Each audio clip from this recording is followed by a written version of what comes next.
नमस्ते बच्चों, DAV MOIL public school e learning class में आपका स्वागत है। हिंदी विषय अध्यापिका अंजलि राघोरते।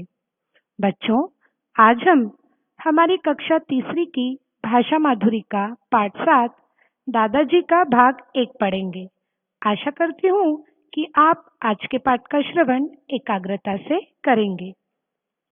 पाठ 7 दादाजी। बच्चों, आपके मन में यह सवाल तो आया ही होगा कि क्या होगी इस पाठ की कहानी। तो सुनो बच्चों, यह सोनाली की कहानी है जो अपने दादाजी से बहुत प्यार करती है, लेकिन जब वे बीमार पड़ जाते हैं तो चिंतावश वह उनसे मिलने चली जाती है और भेंट के रूप में अखरोट भी ले जाती है। क्या आप भी ऐसा ही सम्मान देते हैं अपनों से बड़े व्यक्तियों को? हाँ ना? शाबाश। यह पाठ हमें यही सिखाता है कि हमें अपने से बड़ों को मान सम्मान देना चाहिए।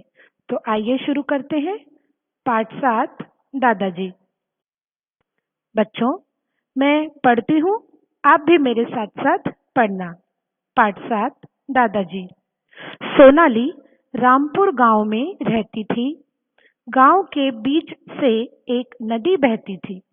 पूरा गांव रोज सुबह 3 आवाजों से जागता था। पहली, नदी की कलकल की आवाज।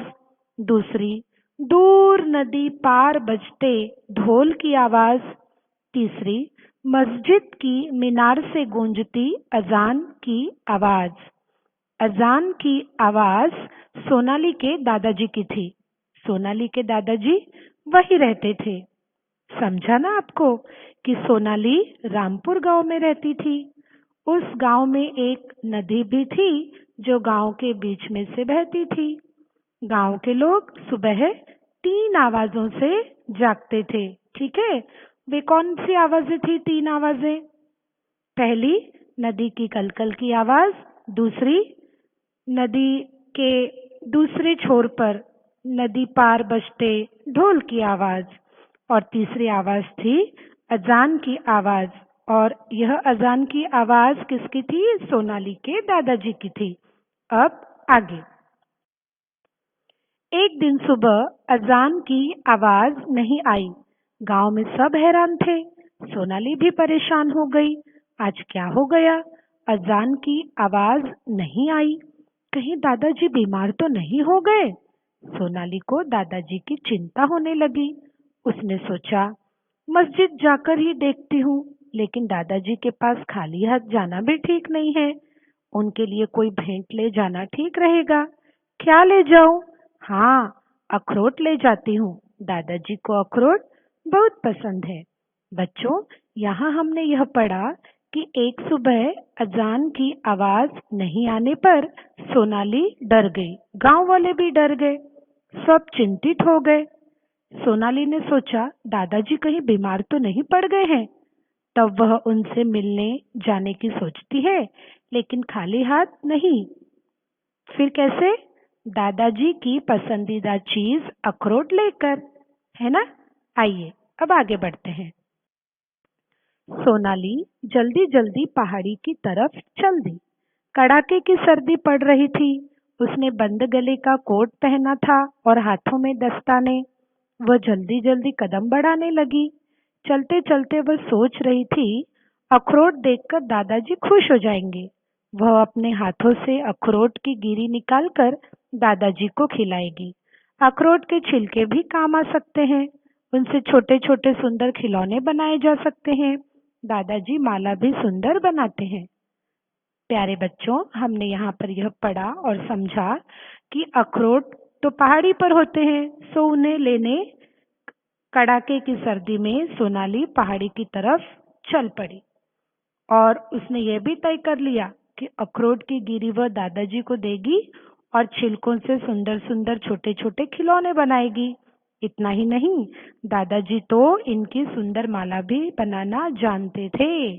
समझ गया ना बच्चों, किस तरह कड़ाके की सर्दी में और बिना किसी बात को सोचे समझे कि सर्दी बहुत है, उसे परेशानी होगी, उसने इस बारे में नहीं सोचा। और क्या सोचा कि वो पहले दादाजी से जाकर मिलेगी और देखेगी कि अजान की आवाज सुबह क्यों नहीं आई, कहीं वो बीमार तो नहीं पड़ गए। समझ गया ना बच्चों यह भाग एक। आज सिर्फ इतना ही। ठीक है, आइए भाग हमने पढ़ा उसके आधार पर नए शब्द देख ले। जल्दी से कॉपी निकालिए, उसमें सारे शब्दों को लिख लीजिए। हैरान, आश्चर्यचकित, भेंट, उपहार, सुबह, भोर, सर्दी, ठंड, खुश, प्रसन्न। अब आज का गृह कार्य। आज के गृह कार्य का पहला प्रश्न है, नीचे दिए गए प्रश्नों के उत्तर एक वाक्यों में लिखिए। क, सोनाली कहाँ रहती थी? ख, पूरा गांव किन आवाजों से जागता था? ग, अजान की आवाज किसकी थी? घ, सोनाली क्यों परेशान हो गई? और अंग, सोनाली दादाजी के लिए क्या लेकर गई? तो आज गृह कार्य के बाद मैं आपको एक कार्यकलाप दे रही हूँ जिसे आपने पूरा कर लेना है। कार्यकलाप है, आपके घर में कितने सदस्य रहते हैं? सदस्यों का एक कोलाज बनाइए। सभी सदस्य क्या क्या करते हैं मौखिक रूप से स्पष्ट कीजिए। कैसे करना है कार्यकलाप? सबसे पहले कितने सदस्य रहते हैं इसके लिए आप उनका एक फोटो भी एक पेज में या अपनी कॉपी में चिपका सकते हैं। ठीक है, कोलाज बना दीजिए उसका। अ, जैसे सबसे पहले अगर पापा है तो पिताजी का फोटो, फिर मम्मी का, या दादाजी है तो पहले दादाजी का फोटो, फिर दादी का, फिर पिताजी का। इस तरह से एक पेज में सारे फोटो आप चिपका दीजिए, ऊपर लिख दीजिए मेरा परिवार। अब आपको करना क्या है इसके बाद, ये सारे सदस्य जिनका फोटो आपने चिपकाया है ये क्या क्या करते हैं, ये कौन सा काम करते हैं? दादाजी घर पर रहते हैं तो वे क्या करते हैं? पिताजी अगर बाहर जाते हैं नौकरी पर तो वे क्या करते हैं? माताजी आपकी क्या करती है? ये सब आपको मौखिक रूप से स्पष्ट करके बताना है। इसका मतलब आपको इसका एक ऑडियो क्लिप तैयार करना है। आप इसका वीडियो भी बना सकते हैं और अगर ऐसा करते हैं तो बहुत अच्छी बात है, और आप इसे अपने ग्रुप पर भेज भी सकते हैं ताकि मैं इसे देख सकूं। ठीक है, मजेदार है ना कार्यकलाप आज का? मुझे विश्वास है हमेशा की तरह गृह कार्य और कार्यकलाप आप जल्दी से पूरा कर लेंगे। इसी आशा के साथ फिर मिलेंगे अगली ई कक्षा में पाठ दादाजी के भाग 2 के साथ। तब तक धन्यवाद।